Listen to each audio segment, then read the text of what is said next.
Okay, so hello. Tutuloy natin. Okay, so yung tanong ko, what is the secret to a long and happy life dun sa previous vlog? Ngayon, sabi dito, as we explored the matter further, we discovered that one place in particular, Ugimi, a rural town on the north end of the Iceland, with a population of 3,000. So, Ugimi, yung Ugimi is a town sa Okinawa. Sabi dito, with a population of 3,000. So, 3,000. Boasts the highest life expectancy in the world. A fact that has earned in it the nickname the Village of Longevity. So, highest life expectancy. May mga tao doon na nabubuhay ng matagal. Kaya na-earn nila yung nickname na Village of Longevity. Okay. Okinawa is where most Japan's shikuwasa, a lime-like fruit that packs an extraordinary antioxidant punch. Okay, comes from. Could that be Ogimi's secret to a long life? Sabi dito, yung Japan daw, meron daw silang fruit na tinatawag na shikuwasa, a lime-like fruit that packs an extraordinary antioxidants. So, sabi dito, ayun nga ba yung secret ng matagal na buhay? Alamin natin. Or is it the purity of the water used to brew its marunga tea? Or yung tubig nga ba?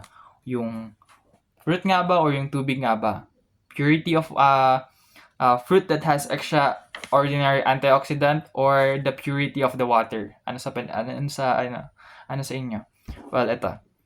We decided to go study the secret of Japan centenarians in person. So, yung authors, hindi lang nila ni-research. Kumbaga, they go further. They interviewed those people ng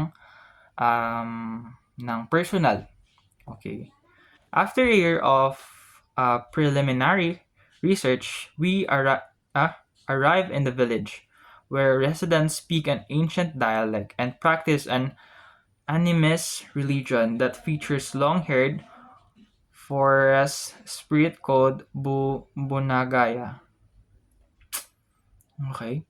With our cameras and recording device in hand, as soon as we arrived, we could sense an incredible friendliness of its residents, who laugh and joke insistently amid lush green hills fed by crystalline waters. Okay? So, nung nandun na daw sila, they could sense the friendliness of the residents that laugh and joke. Okay? So, and insistently amid lush green fields. So, hindi lang, kumbaga kasi nasabi dito na purity of water. So, kumbaga, kung nasabi dito na purity of water, malinis yung tubig na naayos, na naaalagaan, and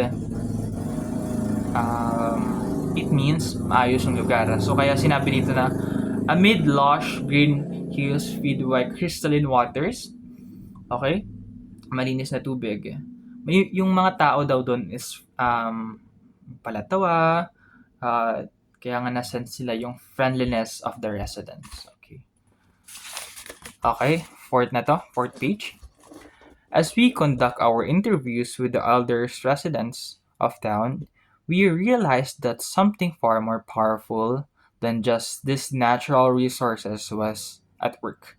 So, hindi lang daw yung mga natural resources, hindi lang yung tubig, hindi lang yung lime-like fruit, yung may extraordinary antioxidant, hindi lang daw yun. Sabi dito, uncommon joy flows from its inhabitant that guides them through the long and pleasurable journey of their lives. Okay. Ano yung meron sa Okinawa, no? Parang gusto ko pumunta dun. Hindi, joke lang. Ayun nga, sabi dito, the uncommon joy flows. So, sa lugar na daw yun, masayahin. Hindi lang talaga yung mga tao yung masayahin, kundi talaga yung lugar mararamdaman mo. Kaya nga, an uncommon joy flows from its inhabitants. Okay. Again, the mysterious ikigai. Mysterious ikigai. Alam niyo na ba yung meaning ng ikigai? Okay. Okay. But what is it exactly? Ano nga ba talaga yung sekreto? Sabi pa niya dito, how do you get it? Paano mo makuha yung longevity or yung mahabang buhay? It never ceases to surprise us that this heaven of nearly eternal life was located precisely on Okinawa, where 200,000 innocent lives were lost at the end of World War II. Rather than harbor anonymous towards outsiders, however, Okinawas live by the principle of Ichiriba Chodi, a local expression that means treat everyone like a brother even if you never meet them before. So, naalala nyo pa ba yung World War II kung saan binomba nga yung Japan? Binomba yung Japan and ang daming namatay doon. And Okinawa is one of the place na nadamay. Pero instead of treating outsiders na kalaban, they live with this principle na tinatawag na Ichiriba Kodi, a local expression that means treating everyone like a brother even if you never meet them. So, yun. Okay. It turns out that one of the secret to happiness of Ugimi's resident is feeling like a part of community. Feeling like a part of community. May ganun bang community sa Pinas? Parang wala. From an early age, they practice Yumaaro or teamwork.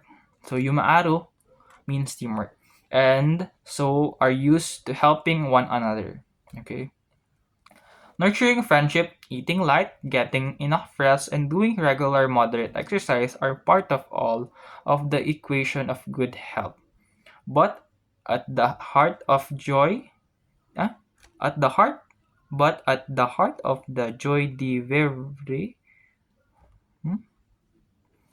Okay, medyo hindi ko na-gets tong part na to. Okay. Inspires the centenarians to keep celebrating birthdays and cherishing each new day in their ikigai. The purpose of this book is to bring Secret to Japan. Secret of Japan. Centenarians to you and give you the tool to find your own ikigai. Because those who discover their ikigai have everything they need for a long and joyful journey through happy travels. So, yun.